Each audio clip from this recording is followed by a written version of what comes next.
Hey everybody, it's Richie here with part 3 to the MOI and balance matching video series. So what I'm going to do here is I'm going to go over the last part, which is the balance matching part.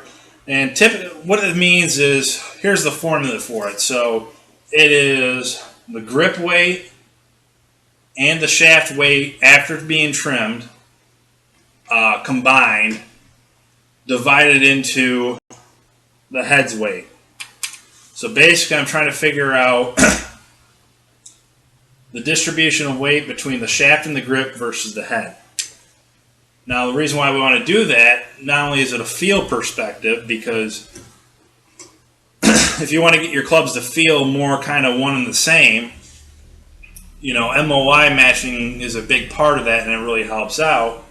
The last part is also getting the distribution of the weight roughly the same. But it's also more of a performance issue as well. If I've got more weight towards the shaft and the grip, that's going to mean that the weight's more up on top of the club, so the ball will launch lower, spin less. Conversely, if the weight's more towards this head, that'll help the ball launch a little bit higher and spin a little bit more. So if you're trying to get that same type of apex height and type of ball flight with all your clubs, where you can get them to perform the best and optimize carry and some parts roll, that's where the balance matching kind of comes into play. Now, what we have to understand first is that how clubs are designed. Most people don't understand that with shafts, they'll say, for example, these KBS shafts say that they weigh 124 grams. Well, that's before they are trimmed. After they are trimmed, this longer 5-iron shaft actually weighs more than the shorter 9-iron shaft. That's because most shafts, not all, but most shafts, they descend in weight. So the longer the shaft, the lighter it is the longer the shaft, the heavier it is. As the shaft gets shorter, it gets lighter, provided that's the same make and model of shaft. Now, to counter that, what they've done for swing weight purposes is they've designed clubs that the shorter the club, they will make the head heavier. So where the shaft descends in weight, these heads ascend in weight. So this 5-iron head weighs about 254 grams at spec. This 9-iron head weighs about 282 grams at spec. And, all the manufacturers do this. And, in fact, the industry standard is about a 7-gram increment. So if your 3-iron weighs 240 grams, your 5-iron is going to weigh probably about 247. 6-iron, 5-iron would be, if your 3-iron's at 240 grams, your 4-iron's weigh about 247. 5-iron at 254, 6-iron 261, and so forth. And like I said, all manufacturers do this because they're trying to counter the swing weight. Now, what we are seeing is a lot of shaft manufacturers come up with constant weight shafts. A lot of the Nippon shafts are that way, and as well as the Ping, the CFS shaft is a constant weighted shaft. And that just means that after trimming, the shafts will weigh the same. So if you have a shaft that's constant weighted and it says it's 115 grams, that's before trimming. But after trimming, all the shafts may weigh 108 grams. And we're also seeing some shafts that are also ascending in weight, which UST Recoil, Aerotech, the player spec shafts, they ascend in weight. I think if I recall, the Aerotech player specs, like the 3-iron shaft after it's trimmed, is going to weigh about 92 grams. The 4-iron's going to be 94. 5-iron 96 grams. So they ascend in weight by about 2-gram increments. So, shaft manufacturers and companies are starting to catch on the problems with descending shaft weights. Now, in order to get the percentages of the balances correct, let's say for myself, let's say you find that you hit it best where the shaft and the grip weigh 50% of the head weight. So if you got a 200-gram driver head, that means you want to get the shaft and the grip to weigh 100 grams, because that'd be 50% of the head's weight. Well, let's say we know that our grip weighs 50 grams. That means we know that after trimming, our shaft has to weigh 50 grams as well. Now, let's say we go to a 5-wood, and that 5-wood head weight is now at 220 grams. Well, in order to be 50%, that means we would have to have a shaft and grip that weigh 110 grams combined. Well, if our grip weighs 50 grams, in order to get to that 110 grams, our shaft after trimming is going to have to weigh 60 grams. So you start to see with the driver, because the head was lighter, the shaft had to be lighter than with the 5-wood where the head was heavier.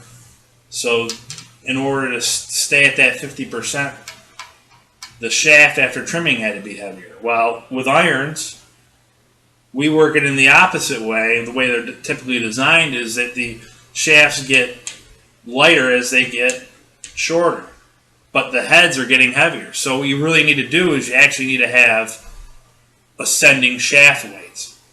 So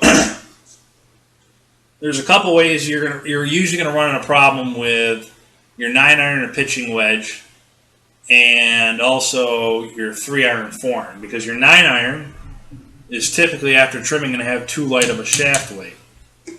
So you can do a couple of things. You can, one, find a similar shaft that weighs heavier, and it's going to be a mix and match set of shafts, which is fine if it works for you. The other way, you can also put a counterweight right here. Put a counterweight in there. That'll help a little bit. Typically with this stuff, you don't find a huge problem or a huge benefit with the shorter irons as much, because the shorter irons are pretty easy to hit. But where you see a big benefit with this is with the longer clubs, especially the longer irons. Now, like I said earlier, the 3 and 4 irons tend to be a little bit problematic because they tend to be having shafts that are too heavy. So what you have to do is you usually have to go out and find a similar shaft that weighs less in order to get that balance to match. So like I had this Wishon iron right here. It's a 4-iron. I had some Wishon shafts in them that weighed 115 grams before they were trimmed. Well, the 4-iron shaft was just too heavy for it. So what I did is I got this True Temper Dynalite Gold SL shaft, which is pretty much the same type of shaft as the Wishon. It just weighs about 10 grams less. And since I installed that, you automatically are going to see a much higher ball flight than you saw before with the shafts that were way too heavy for you. So that's the main parts. As far as fitting for this, there's really 2 ways to kind of fit for this. One is you can fit for your entire club. Get the shaft you want, get the grips you want, the lie angles, MOI fit for it, MOI match the clubs. Hit the clubs for about a month or 2. Find the club that you hit best and disassemble that. Measure the components, the shaft, the grip, and the head, and then come up with your balance, and that's what you'll need for the rest of your clubs. However, that being said, what I do believe is that you can take that and make it a little bit simpler by, if you have a good fitter that does MOI matching, or if you are good at fitting yourself, what you can simply do is you can grab a 6-iron, fit for everything, and disassemble the club. If you're really happy with everything as far as that 6-iron you hit, disassemble the club and then measure the components and then come up with your balance. And that will probably be what you will need for the rest of your clubs. That's kind of one of my gripes with the way club fitting is typically done with irons in particular is they usually have you hit a 6-iron or 7-iron. Well, what happens is after you get your clubs, after you've been fitted for it, well, typically the best club in your bag is going to be your 6-iron or 7-iron. Well, why is that? Because they're really essentially just fitting you for that 6-iron or 7-iron that you're using. They're not really fitting you for the rest of the clubs in your bag. Even if it's irons, they're not fitting you for the best 3-iron possible. They're not fitting you for the best pitching wedge possible, 9-iron or 8-iron. So, typically what I've seen myself, and I've also seen with other people that I've fitted for or seen them being fitted by others, they'll typically get their clubs, and the club that they were fitted for is usually either their best club. If not, it's usually the club right next to it. So if they got fitted with a 6-iron, the 6-iron is usually their best club. If not, it'll be their 5-iron or 7-iron. And it's simply because just the way the fitting process was done, it really was fitting for that one particular club instead of fitting for the rest of the set. So but if you find a good fitter that knows what they're doing and also can MOI match and fit for MOI, that 6-iron will probably have the right distribution of weight for you that you can apply to the rest of the clubs. Now, with the rest of the clubs, you may have to change the shafts, add some counterweights or whatever, but you'll get the idea of how to best fit for all the clubs in your bag. And that's pretty much it as far as balance matching goes. I'm a big believer in it, especially with the longer clubs. It has greatly improved my driving.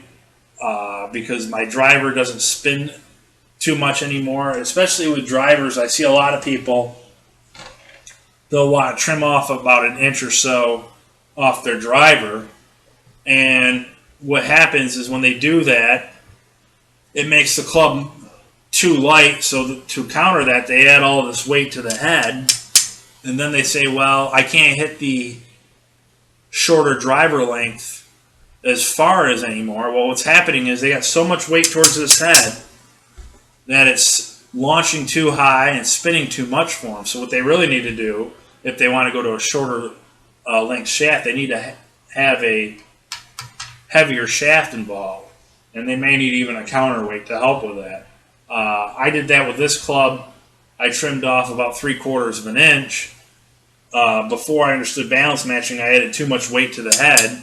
And I hit it pretty well, but I was not as far as I usually would be. But once I took out the old shaft and put in a 10-gram heavier shaft and also added a 8-gram counterweight, I really started to see the performance improve.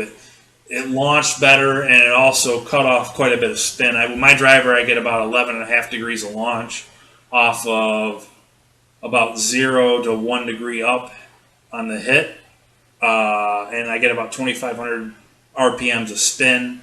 I hit the ball about, I generate about 105, 106 mile per hour club head speed with my driver. So that's pretty much it. If you have any questions, feel free to ask me. You can email me at progolfsynopsis@yahoo.com, and that's it.